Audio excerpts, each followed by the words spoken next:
Well, welcome back, everyone. We're here with part two with Johnnie Moore. If you missed part one, make sure you go try to find it. It's going to be online, but also on our TV channels. We'll be airing these over and over again. I'm so glad, Johnnie. Thank you for joining me again as we continue on.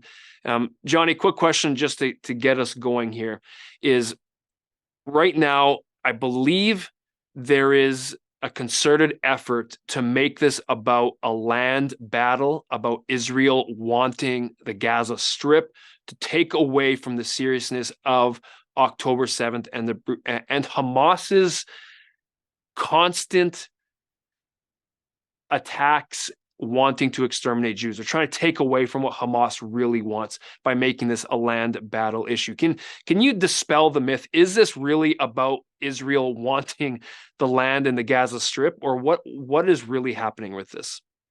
Israel doesn't want the Gaza Strip. Israel gave the Gaza Strip away to the Palestinians, and then the Palestinians elected Hamas as their leaders in the Gaza Strip. That's not the goal here. In fact, Israel not only doesn't want the Gaza Strip, and not only did they give away the Gaza Strip, but Ariel Sharon, the previous prime minister, forced every last remaining Jew who had lived in this area for a generation or more to leave the Gaza Strip. So there are no Jews in the Gaza Strip. Israel doesn't want to claim the Gaza Strip. What Israel must do, because of what Hamas did, is make sure that it does, as every state does, it must take seriously the protection of its own citizens. And it's like if a state in the United States decided to commit a massacre against the closest Canadian town over the border, and they promised to do that again and again and again, and then they were going to kill everyone there, that Canada would have an obligation to protect its own citizens. And that's what Israel's doing. Israel didn't start this war, but Israel has to finish it. People who think Israel is doing an inappropriate response in terms of, from my understanding, they are trying to give as much warning to Palestinian civilians to get out, to evacuate, because Hamas is using hospitals, apartment complexes, essentially civilians as human shields. So for Christians that might say, well, the bombing of these areas, there are innocent people being killed. What would your response be to them? Well, as Christians, we care about everyone. Okay, we rightly have a unique relationship with the state of Israel and the Jewish people. As Christians, yep. Jesus was Jewish. What we call the Old Testament is the Hebrew Bible. God's very specific in His Word about how we are to think about the Jewish people. But that doesn't mean that we love the Palestinians any less. Every human being is made in the image of God. We're responsible to be the light of the world to every single human being. But the state of Israel is not responsible for the governance of Hamas in the Gaza Strip.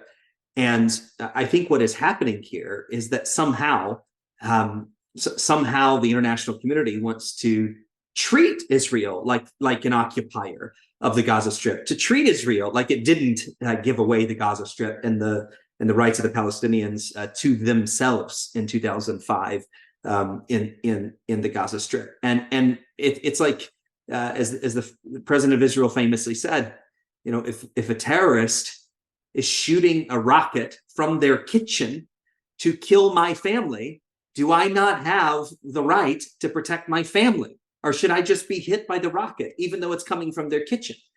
And this is what Hamas has done. So several years ago, Qasem Soleimani, who was the famous leader of the Iran's Quds Force, or International Revolutionary Guard Corps, who was killed by the United States several years ago, he is the one that devised the strategy for Hamas to build their bunkers underneath hospitals, underneath schools, to store rockets in civilian areas. So every time you see those rockets come out of the Gaza Strip into Israel, they're being shot in adjacency to civilians. So Hamas bears responsibility for this.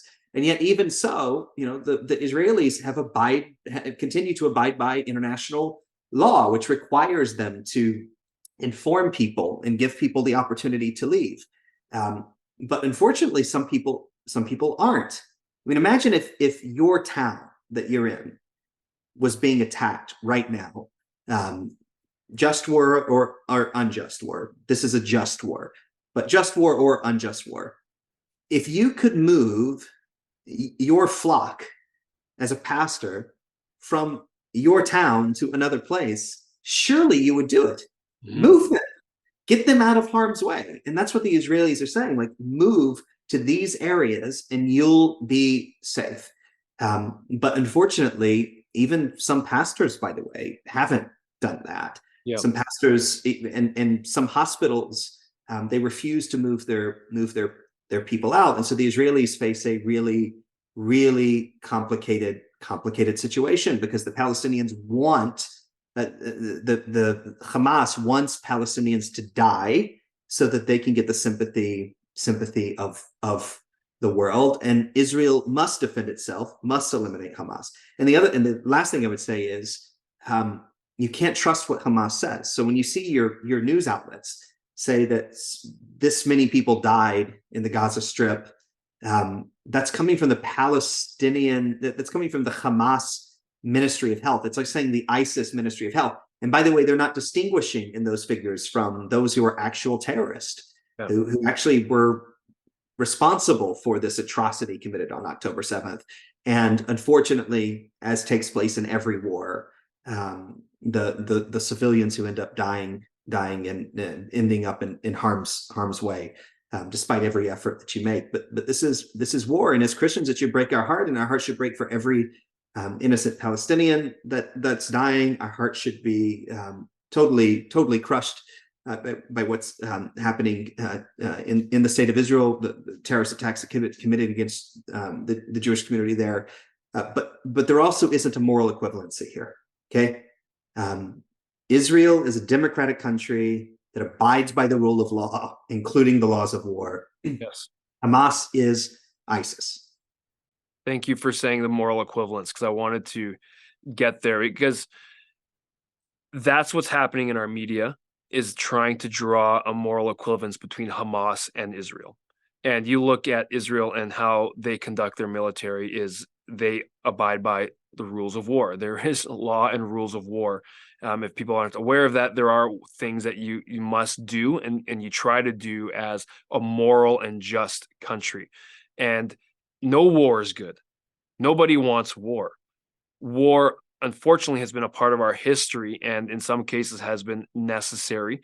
Absolutely. And you try to minimize, as we were talking about earlier, these civilian casualties, innocents in there, but is an extremely complicated situation. This is how, actually, I believe it was Benjamin Netanyahu who mentioned this. If they put down their weapons, we would have no more violence. If Israel put down our weapons, we'd have no more Israel. That's so right. There's a different levels they're playing from.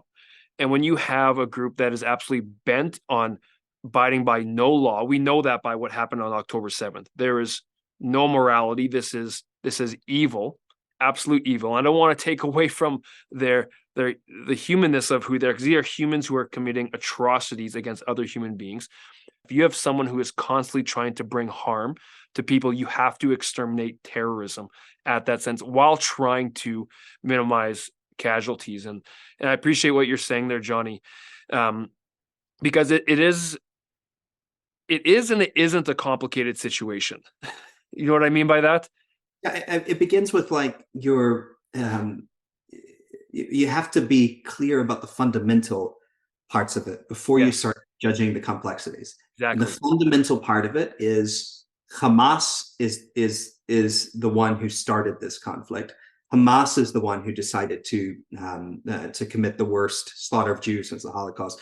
Hamas is the one who chose to target civilians, including children and elderly people. Hamas did all of these things. Hamas engaged in, let's say you do want to treat them not as terrorists as they are, but say you want to talk about them as some kind of freedom fighters, which is a bunch of nonsense. But let's concede that for just a second. Well, they're the ones that didn't abide by the rules of the rules of war.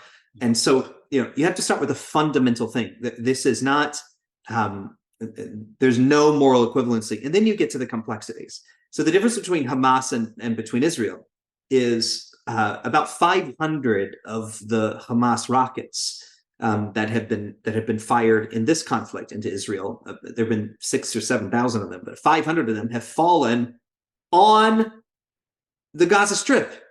Okay, their rockets have fallen on the Gaza Strip. If a Israeli munition fell in Israel onto Israeli civilians, what would happen is there would be a committee of inquiry, and they would find out what happened and who was responsible for it, and if it was intentional or unintentional, all of these things. If Hamas lied and said that Israel bombed a hospital, and Israel didn't bomb a hospital. An Islamic Jihad rocket fell out of the sky and landed in the parking lot of a hospital. Yeah. And by the way, Hamas immediately said, within 15 seconds of this explosion, they said that 500 people had died, which is, no one would have any clue how many people died that quickly in a circumstance like this. Every life matters. Turns out it was 10 to 20 people that died, maximum 40 people that died. But it was Hamas that was responsible for that. It was an Islamic Jihad rocket that fell there. It wasn't an Israeli rocket. But had it been an Israeli rocket, there would have been accountability for the person that was responsible for it. If the decision had been made to intentionally target civilians, an errant strike, there would have been a responsibility taken for it. That's the difference between this. But the international community, frankly, a lot of these major humanitarian organizations have been totally infiltrated by people who align with Hamas and do the work of Hamas, and that's a big problem. So the complexity exists in any conflict, and mistakes happen in war, and civilians die in war. But this is not a complex issue when it comes to the fundamental question of who's in the right and who's in the wrong here. Well, this is also the crazy thing, Johnny, is that people who should be journalists in the proper sense are taking Hamas's word when situations like you're mentioning the hospital arises. It's like, let's believe the group that shows that they have got no moral compass whatsoever. And let's believe when they put out things that happen and print them. And then when we don't even retract, we just alter and change our statements. This is the crazy thing that I can't get over, that we somehow still believe their word when they put out information about what's happening. There's a point where it's an appropriate thing to ask, why, for instance, would the BBC refuse until just a few days ago to call Hamas a terrorist organization? Yep. Why would the New York Times and the BBC and others immediately publish Hamas's false claims as true without making any attempt whatsoever to verify them? I mean, it is there ought to be a moment of reckoning for all of those who spread this disinformation and misinformation, because information is a tool of warfare in conflicts like this, and what Hamas is doing with the help of people in other countries is attempting to manipulate and use information. One of the most prolific things that are happening that I've noticed, my own observations, is I've seen now a dozen video clips from Assad attacking Syrians in the Syrian civil war, presented as videos of Israel attacking Hamas. And so it's incredibly ironic. Videos of Assad killing his Muslim citizens are being used as disinformation by Hamas to try to deceive big-hearted people in the West to try to go on their side. And that's how craven this terrorist group is. And they deserve only one thing, which is condemnation. And we should not trust anything that they say. And even if it looks true, we got to double check it 15 times. Yep. Johnny, has any other countries like Egypt Lebanon, Jordan, any of those, are they taking in refugees right now of Palestinians who are trying to evacuate? Are they even able to evacuate into other countries?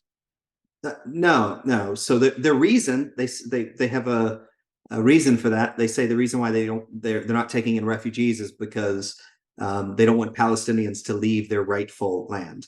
Okay. That's the stated reason. The true reason is, unfortunately, there are a lot of terrorists and immersed in these groups of people, and they have been incredibly destabilizing forces. And so everybody wants to speak up for the Palestinians, but no one wants to actually help them. Right now, what we're seeing is we're seeing a lot of Arab leaders Yep.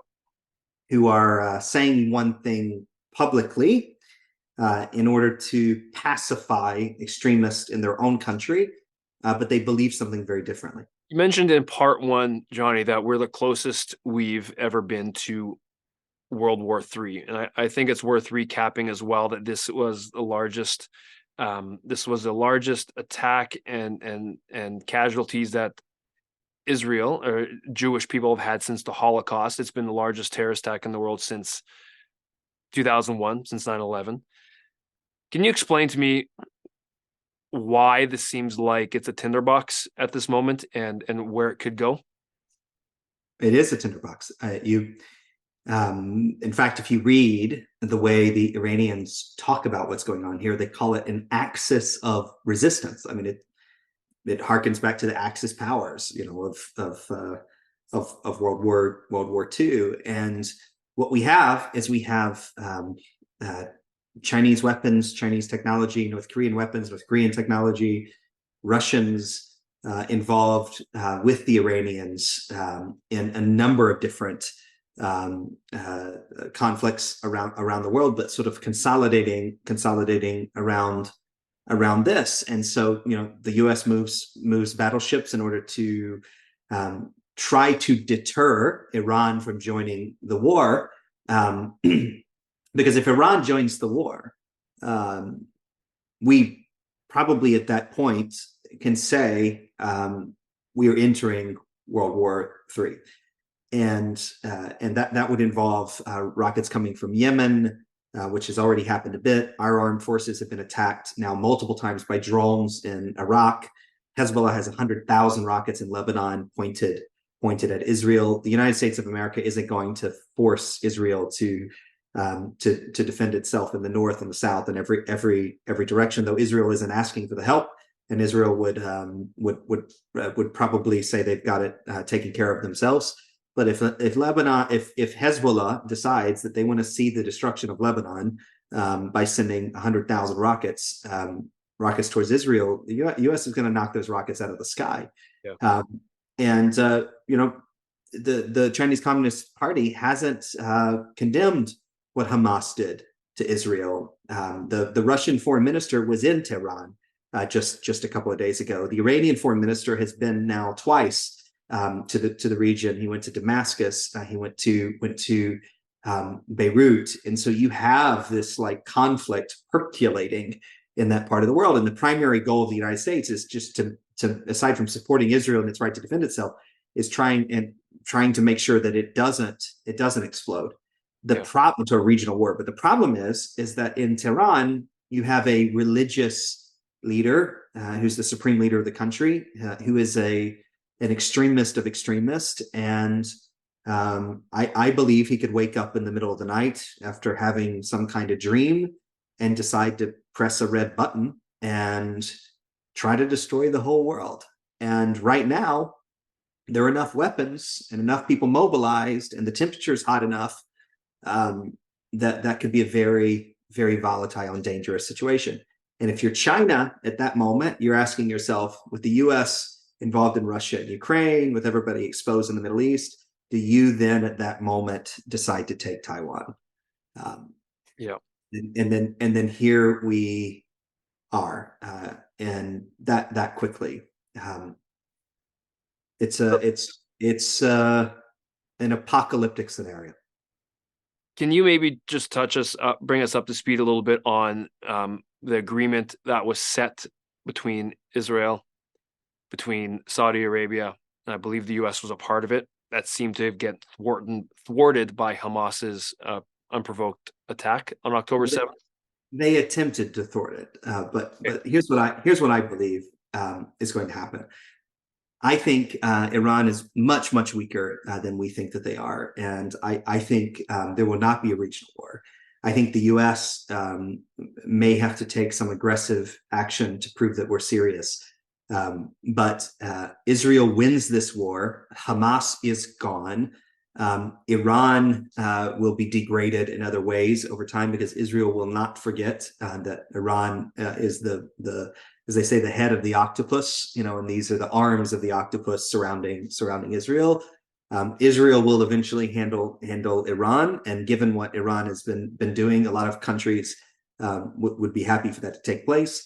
And we're going to actually see out of this the strength of Israel and the strength of the United States, and hopefully the strength of the Western world, including Canada and Europe. Hopefully, crossing our fingers, will stand up to this threat of extremists, and there will be peace in the region. Because a big motivating factor for this was that we were on the verge of peace between the Kingdom of Saudi Arabia and the State of Israel. The week before this conflict, a Israeli minister in the government had visited Saudi Arabia publicly, prayed in Saudi Arabia, met with political officials. The week before that, another Israeli official had visited. We were almost there in a United States brokered peace agreement between Saudi Arabia and between Israel. And Saudi Arabia was only going to do it if everyone worked together to better the lives of the Palestinians. That was the key factor of the deal. It was all about the Palestinians. Wow. And Hamas decided, at Iran's prodding, to try to accelerate the planning of an operation they had been working on, and to try to blow up the peace. But I know these Arab leaders really well. I've sat in their palaces. I've sat across the table from them in candid conversations that have gone for hours and hours and hours. And here's what I know about these Arab leaders. They're not going to let a bunch of terrorists destroy their plans for a peaceful and a prosperous region. And so with God's grace, I think peace is not less likely in the region, certainly not less likely between the Saudis and the Israelis. It's going to take more time, but you're seeing in split screen the difference between the past and the future. The past is what Hamas is doing. The future is walk down the streets of Dubai or Abu Dhabi, or learn about Vision 2030 in Saudi Arabia. Those countries are growing and changing at a rapid pace, and they're not going to go backwards. And so the world needs to go with them in that direction, and there will be peace. Yeah, that is a fantastic picture to paint, Johnny, for those who aren't up to speed with how that is. The past and the future split screen is a great way to visualize it, and I appreciate those words. What can we do as our audience here in Canada, for those who are Christians and believers? What can we do aside? We do pray for peace, and praying is an extremely important part. We know there is power in prayer and when we believe together, but practically, what can we do? What can we do to help? Any thoughts on that? Yeah, I'll give you a few things. The first one is politically, it's really important. I don't understand the political parties in Canada. I don't know who does what and when they do it and who's responsible for what. But they all have a responsibility to speak with moral clarity now. They're your elected representatives. Hold them accountable. We don't need the dilution of democratic states with rules of law in a moment like this, scared of extremists. Yeah. Their goal is to terrify us. That's what's called terrorism. And so our goal is to be absolutely unaffected by it, refuse to be afraid, and to do what's right. Strength. Peace comes through strength. Putting that stuff aside. We need to demand that they release the hostages. Okay. There are hundreds of hostages from over 40 different countries. They need to be home now, without conditions. Pray for them. Demand that they're released. Certain countries have an ability to influence Hamas on this, chief of which is the country of Qatar, for instance, which has already helped broker the release of some of the hostages. So we have to keep pressure on, keep demanding that these people are free. Number three, pray for the Palestinians and the Israelis. Okay, I mean, we're to love both of them, but don't feel like you have to speak out of both sides of your mouth.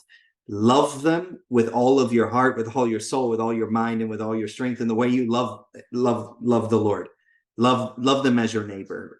But on the same token, don't let your love obscure the moral clarity that is demanded in a moment like this. This is one of those moments, by the way, where you look back in history and you ask, what would I have done had I lived at that time? You're living at that time right now, right now. Yep. And are you going to have an answer to that question? Is the question. And the last thing I would say is, we do have a superpower. It's an incredible superpower. We work like everything depends upon us, and we pray like everything depends upon God. And I just encourage everybody listening and watching this, pray multiple times a day for Israel. Pray for peace in that part of the world. Pray for justice for the perpetrators of terrorism. And I'd like you to take it up a notch. I'd like you to do exactly what I did in Geneva, Switzerland a few days ago, and what we'll do in Washington, D.C. a few days from now, and what happened in London and in Madrid and in Paris and in Berlin and Barcelona, all in the last couple of days. Take your church, take your congregation, take your school, take your family, and go to the center of your town, or to the steps of your church, or outside of your city hall, and take some time to pray for Israel, raise an Israel flag, and hold up images of the people who were kidnapped, and let your voice be heard. And whatever you do, don't be afraid. God has not given us a spirit of fear, but of power and love and of a sound mind. Right. And I think the best Bible verse to describe what will happen is one of the last verses in the book of Romans, where it says, soon the God of peace will crush Satan underneath our feet. That's my prayer for the Middle East. Thank you, Johnny. I could not have said it better myself. We're going to leave it on that note. I know we just barely scratched the surface of all that's going on, but I want to encourage you as you're watching this and remind you that as a citizen of Canada, an action item that Johnny said is you have a right and a responsibility as a citizen of Canada to keep our government and our leaders accountable, put pressure on them, be praying for Israel as well, and believe, and let's stand and seek the peace, the one who brings peace, which is Jesus, and pray for peace in the Middle East. Johnny, thank you so much for your time. Looking forward to doing this again. Thanks for having me.